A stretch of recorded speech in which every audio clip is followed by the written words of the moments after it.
Your body is your flesh business card. It's the reason you're going to get into certain rooms, have certain conversations, and certain relationships. A great physique, as you well know, is one of the few things that cannot be bought, it cannot be faked, and it cannot be cheated. A lot of other high status symbols can. The physique is not one of those. And that is why it is so well respected to have one. And you must make it your absolute fucking birthright to make sure that you do have one of those. Now, when is the single greatest opportunity to showcase your flesh business card? I mean, comment below if you can think of a better time than a holiday. Let's think now, when you're on holiday, bear in mind, you can have your top off most of the time. So you're going to be at your leanest. Sure, you might not be at your overall biggest and heaviest scale weight, but if done properly, you should be, I mean, technically you're biggest because you've got the most amount of muscle you have and the most, well, the leanest you could possibly be. So I would say you have your best condition when you're on holiday. As well, when you're on holiday, you're in a desirable location. Correct me if I'm wrong, but you're not going to places that no one has heard of, or war-torn fucking areas or dangerous areas that are not desirable to go to. So you're bringing your best physique and you're in a desirable location. This is a beautiful time to fucking not only showcase your flesh business card, but actually to work out and develop your digital business card, which, as you can imagine, is any form of social media platform that you've got. And to top it all off, if you have these interests of going to desirable locations and looking your leanest, guess what? Other people like you are going to be in these locations. So it really does stem for a fucking beautiful point in your life where you're going to be going to, at your leanest, to a desirable place with desirable people to be around. Don't look at this as a holiday to go get inside out fucking messy. Think of this as a potential week that could change the trajectory that your life is on, all just by getting in fucking great shape. Now, there is one big problem here. If you don't know how to get to 8 to 10% body fat for a holiday in a specific time frame, that's going to come with a lot of pain, because it is your birthright to look the absolute best you possibly could. So that's going to pain you. When you're there, if you don't look your absolute best, you're going to feel slightly insecure. Try and look at it like, imagine you went to a dinner party where you were meeting new people and your shirt was dirty and stained and everyone could see it. How would that make you feel? The same would go for not bringing the best level physique, only with dirt now we're carrying more body fat. Or we didn't shave our armpits like me in this photo. You may feel slightly weaker and subpar because you will see people that have actually done the work, put it in, and look fucking incredible. And overall, it will just stop you expressing your true self. Like, you are you for a reason. You have your unique values and gifts to give to the world, and that will be suppressed if you're not bringing your best condition.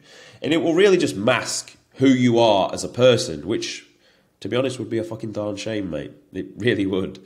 So we can understand that the goal of this video, that we're both on the same page here, is to get to 10% body fat so we can feel more confident, get a shit ton of fucking photos that can go on our digital business card, our Instagram, which then obviously you've had the event of the holiday to build new relationships with people. But this will open now more doors in the future if you're able to develop your digital business card being your Instagram. So it really is quite important that we fucking get this right. I think we both agree now. And it's nice that I can give this value and help people to change the trajectory of their life, because this shit is so important. So we're going to go through the process of how to go from probably how you're sat in now, not horrendous, not bad at all, maybe a little bit fatter, to really looking fucking crispy and lean and very, very well respected. So we're going to go through that now. We're not going to go through too much of training, because that doesn't specifically get you to 8 to 10% body fat. And I've done many videos on the workout routine you should follow during this process. We're going to look more on the actual fundamentals of how to do it. So the first thing we need to do is assess the start position, the current composition. That is the most important thing that we nail and we get right first. And I've got a tool and a method that we can do to use this. Now I want you to take a very good look at this guy here, and let's assess how much body fat is he currently carrying. So what we're going to want to do is assess what is his current level of body fat. Now I've got some pre-recorded guys here on a calculator that I've created myself. So what we can do is, we always want to look around the midsection as one of the first places to assess body fat levels. Now this guy's got quite deep cut abs anyway, which could actually mask how much body fat he's carrying, just because here on the 15% guy, you can't see them too much. We can also see some intercostal muscles coming through here. So we know for sure he's nowhere near 20%. But actually, there's still quite a bit of fat that's being stored around here. If you look at this guy, it's actually a little bit tighter. So I think we could say this guy's probably sat around 16%. I know you always want to be more conservative, because otherwise you'll surprise yourself when the time frame is still going and you think, oh shit, I should have been done by now. I'm going to be conservative and say this guy's 16%. And the reason I say that is it's still soft round here. He's just got big abs, that's all. And big abs can kind of really mask how someone's midsection is looking. So he's 16% body fat, and his scale weight at the time was 83 kilos. So we want to punch that in, and then that's going to give us some data points to go off. 83 kg, 16% body fat. So this is going to give him a lean tissue mass of just under 70 kg. And his RMR, 1,876. This is an important number to remember. Now, how active are you within a given day is the next question I'll ask you. Most average people that work like a typical job, it's not so active, but they do train 3 to 5 days a week, are going to sit around the average here, 155. You're really, really desk bound, 135. You're fucking sat on your back all day, 1.2. That's an unacceptable level. You're a soldier in the army, or you work construction or building, 175, and I doubt there's any elite athletes. So we'll go off the average just because that's what most people are going to sit around. Reason you times these two together is this is going to give you your maintenance. RMR versus activity. This guy's maintenance, 2,900 calories. Now, for someone like this, with their level of body composition, you don't want to go too much of an aggressive cut unless the time frame is really fucking tight. But ideally, somebody that is 16% body fat that needs to get down to, let's say, 8% body fat. You're looking at around 0.8 of a kilogram for 1% of body fat. But for very quick numbers, just take this figure and plus 8% to it. So that's 75.5 kilograms. So he's going to want to go from 83 to 75.5, looking to drop 1% of the scale weight per week. Just working out some quick maths there on the calculator, that would take about 9 weeks. Let's say 10 to be conservative. And you don't want to go any faster than 1% drop per week, ideally, because losing body fat and keeping muscle is almost like baking a cake. If you take it out the oven too quickly or try to cook it too fast, not going to taste that good, is it? So we want to almost look at fat loss like this. So with someone like this, you don't need to go so great. As this calculator reads, I would only go maybe 0.5% of a drop, but that's going to equate to around about 400 to 500 calories. For any human being, I really wouldn't go any lower than that unless they're fat. Here, you can go fucking low. Real low, because you're probably going to need to do this in 2 phases anyway, where shed a lot of the fucking shit, do a little diet break as they get around this point, and then boom, drop the hammer again. So no real lower than this. So his max deficit would be shaving off 400 calories, or it's a little bit more, 450, let's say. And that's what you're going to go on. Now, you're going to want to keep this number as high as possible throughout. And the reason being, food will drive performance. Drive performance will retain tissue. That's what's going to give you the full muscular look at the end. So this guy's macros, you set his protein target first. This is relative to this here, his lean tissue mass. You take this figure, times it by 2.4, and it gives you this. Fats is around 25% of the target, and then the rest is filled with carbohydrates. So we know we've got his initial setup boxed off there. So from there, in order to get down to the 8 to 10% body fat, there's a few things you're going to have to do. You're going to have to take photos each and every week. you have to track the scale weight daily. How is the trend looking relative to the calories you're on?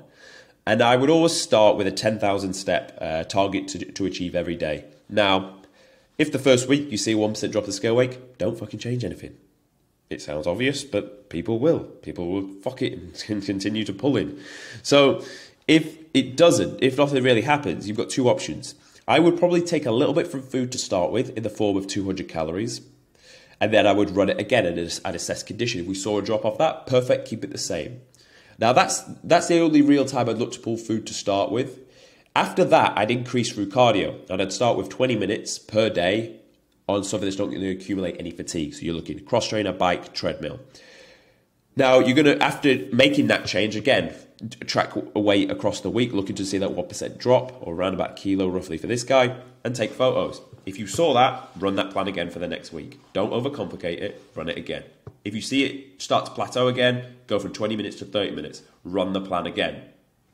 The point I'm making is you continue to track the data, scale weight photos, week in, week out, keep food as high as possible. Food will drive performance in the gym. As you get down towards the later stages, you don't, maybe cardio above 40 minutes is a bit of a challenge, and you're not, so you're on 40 minutes, you will see a plateau, of course you will, like with everything. Then maybe it will serve you to pull a little bit from food. Now, how should you do that? Well, if fats are still relatively high, I would actually pull them down a little bit. For over the course of a couple of weeks, if you come down to trace fats, it's not going to be a drastic issue, because as long as you're not going to be on zero fat, every food has fat in it, so you're going to be on trace fats. So it's safe for a few weeks to do, and you can then allocate those calories towards carbs to drive performance in the gym, to retain tissue, which is going to give you the fuller look, and it's going to help with adherence along the line. And you would just continue to do that until you hit to that 10% mark. Now, the point I'm making of all this is I've tried to really simplify it, because it is just that simple. It's set yourself up right, relative input and output, and make changes based on the data. Track the data. So you want to track your workouts. How are my numbers going up in the gym? Are they good? Tissue's being built. Are they retaining? Yeah, cool, we're holding on to tissue. Are we losing? Okay, now we're losing muscle. How can we stop that? Well, it needs to be done through food and performance. But to be honest, you shouldn't see that until the very, very depths of the diet. We tracked our scale weight. How's it moving? Oh, it's trended down. Cool. What you are on now is working. When it starts to plateau, which it will, then you pull a lever. You've got food, you've got cardio. Keep food as high as possible. But in the beginning, I would pull the first thing from food just to see that initial change. After that, I'd be pulling from cardio. Increasing from cardio week in, week out to keep food as high as possible. As I get down towards the last depth, and I'm already maxed out the time I've got available, because remember, you're a human being. You've got work, you've got other shit to do. You can't be on a fucking treadmill for an hour and 15 minutes every day. I get it. So then it's time to pull from food. I've got clients where we've got results, and they were really fucking busy. Really, really busy. In fact, I'll show you one now. So this guy here, super busy. Was in the gym at 5 o'clock every day. That's how busy he was. AM, by the way. Then would go run his own business, and then had 2 little children to look after on the evening with his partner. So this guy, 25 minutes is the absolute max of cardio I was getting out from him. This is a 12-week result. And we had to just start to decrease from food, because some people just don't have the time to do that. I'm the opposite. I have loads of time, and I would rather keep food as high as I possibly could. So I would rather do an hour of cardio a day, no problem. Some people haven't got that luxury. So that is when you then pull the food lower, and that's what's needed to be done. So boys, fat loss doesn't need to be complicated. Getting to 10% body fat, it's just a process. It's just biology. Don't overcomplicate it. You just follow exactly what I said, and I tell you now, you will get to your point for your holiday. You'll get those fucking pictures you're after. You'll make those connections, and your life will be so much better for it. So I hope you found this video of value, and if you did, subscribe to the channel. Check me on Instagram if you want to see like stories and posts and shit, and a bit more personal stuff, what I get up to, and like who I am as a person. Maybe I don't really speak too much on this channel about who I am and like more of what I've done. I do get quite technical, because I'd rather give my technical advice on YouTube, because I find I like to learn on YouTube. I like videos like this. There's no music, there's no edits. He just gives me the fucking gen. He sends it to me, puts it in simple concept. Whereas Instagram, I like to just show more of like the outcomes. So it's posts, it's stuff I've done in the army, mountains I've climbed, all that sort of shit. So if you want to know a bit more about me, boys, that's where you can find me. And you want to work together on a personal level, there'll be a link in the description so I can help get you results that look like this. So hope you found it useful. Thanks for tuning in again. I'll see you tomorrow.